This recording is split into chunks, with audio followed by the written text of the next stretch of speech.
Iwe kuku. Mvura yako yaita. Okay, ndwezvo.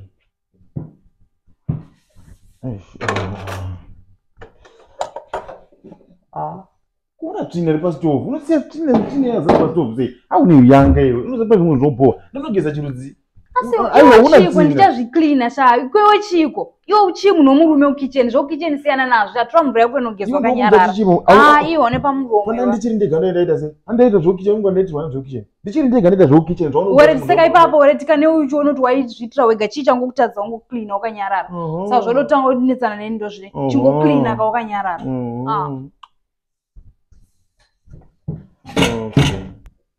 Okay. Mama.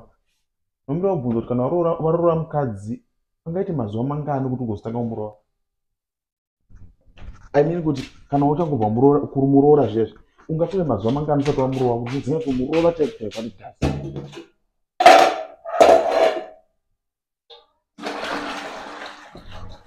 Uyanga hutinawo umbwende mukadzi mukuru utadza kusuka zitovu zvakanaka nazvo. Pesa mvura kugeza. Usuke stove iyoyo.